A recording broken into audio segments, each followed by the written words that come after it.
पहा फक्त Maharashtra superfast news, आवाज जनतेचा।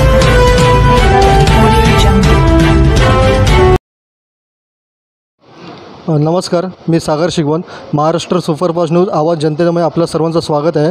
मी आहे आता लोकमान्य टिळक रुग्णालय सायन या ठिकाणी, आणि या ठिकाणी कुणबी युवा मंच मुंबई तालुका माणगाव यांच्यातर्फे भव्य असे रक्तदान शिबिर आयोजित केले आहे। आपल्यासोबत आहेत या मंडळाचे, या संघटनेचे पदाधिकारी। आजच्या रक्तदान शिबिराची अधिक माहिती आपण थेट त्यांच्याकडून जाणून घेऊ।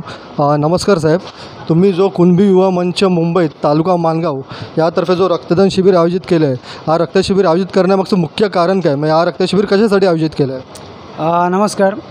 हा जो रक्तदान आम्ही शिबिर आयोजित करतो त्याचं मुख्य कारण असं आहे की हा सायन हॉस्पिटलच्या मध्यवर्ती ठिकाणी आमच्या माणगाव तालुक्यातून किंवा कोकणातून असंख्य असे रुग्ण या सायन हॉस्पिटलला येत असतात आणि त्यांना रक्ताचा तुटवडा हा खूप कमी भासत असतो, आणि त्याच्यामुळे रक्तदान करण्याचा एवढाच हेतू आहे की आलेल्या रुग्णांना जास्तीत जास्त रक्तपुरवठा व्हावा, आणि हा सायन हॉस्पिटल आम्हाला मदत करते। त्या ठिकाणी रक्तदानची सेवा आम्हाला करता येते, म्हणून आम्ही हा रक्तदानचा शिबिर इथे आयोजित करत आहोत। आत्तापर्यंत एकूण इथे किती रक्तदात्यांनी येऊन रक्तदान केलं आहे व संध्याकाळपर्यंत हा आकडा किती होऊ शकतो? आत्तापर्यंत जवळपास 65 लोकांनी रक्तदान दिलेलं आहे, आणि जवळपास संध्याकाळ 4 वाजेपर्यंत 200 लोक येऊन रक्तदान करतील असा आम्हाला अंदाज आहे। एखादा रुग्णाला किंवा रक्तदात्याला रक्ताची गरज लागली तर ते कशा प्रकारे पूर्ण केले जातं, म्हणजे त्याचं नियोजन कशा प्रकारे केलं जातं? अगदी बरोबर प्रश्न तुम्ही विचारला सर, कारण रक्त देणं ही वेगळी गोष्ट आहे, पण त्याला फीडबॅक मिळणं फार महत्त्वाचं आहे।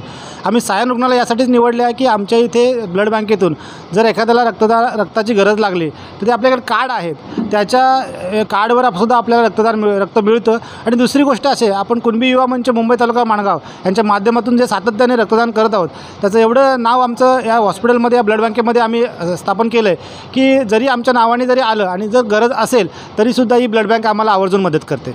आता हे तुमचं कितवं वर्ष रक्तदान शिबिराचं, आणि आतापर्यंत तुम्ही किती जणांना असे रक्तदान करून मदत केली आहे? हे सलग सायन हॉस्पिटलच्या माध्यमातूनच 3रं वर्ष आहे, जे आम्ही सलग 3ऱ्या वर्षी आम्ही रक्तदान शिबिर राबवतो आहे। आणि याच्या माध्यमातून अशी काउंटिंग सांगता येणार नाही, असंख्य रुग्ण येतात जे महिन्याला दिवसाला चालूच असतात, त्यांना आम्ही वेळोवेळी रक्तदानाची मदत करतो। कुणबी युवा मंच मुंबई तालुका माणगाव या अंतर्गत अजून कोणत्या जे सामाजिक उपक्रम राबवले जातात? ॲक्च्युअल ही हेल्थ आणि आरोग्य सेवा जर असेल त्याच्या पलीकडे जाऊन आमचं अफाट मोठं कार्य आहे। आमच्या अध्यक्षापासून पदाधिकारी सदस्यापर्यंत आमचे सगळे झोकवून देऊन काम करतात, आणि त्याच माध्यमातून आम्ही मग महाडला जे पूरग्रस्त परिस्थिती होती त्या पूरग्रस्त परिस्थिती असेल, शैक्षणिक असेल, कला असेल, क्रीडा असेल, आरोग्य असेल, सगळ्या क्षेत्रामध्ये आम्ही वेळोवेळी आमचे कार्यक्रम चालूच असतात। अजून तुम्ही स्वइच्छेने काय सांगू इच्छिता का तुमच्या संघटनेबाबत? कुणबी युवा मंच हा असा एक प्लॅटफॉर्म आहे, सामाजिक कार्यामध्ये अग्रेसर असून या मंचाच्या माध्यमातून आम्ही असंख्य असे समाजकार्य याच्या पुढेही राबवणार आहोत। तरी मी लोकांना आव्हान करीन की या मंचामध्ये आणि या संघटनेमध्ये लोकांनी आवर्जून सामील व्हावं। धन्यवाद साहेब। आजच्या रक्तदान शिबिराची अधिक माहिती आपण त्या संघटनेचे अध्यक्ष पदाधिकारी यांच्याकडून जाणून घेतली आहे। हा इकडे जो रक्तदान शिबिराचा कार्यक्रम चालू आहे तो उत्तमरित्या व उत्तम प्रकारे पार पडत आहे। कॅमेरामॅन समीर चव्हाणसह महाराष्ट्र सुपरफास्ट न्यूज, धन्यवाद।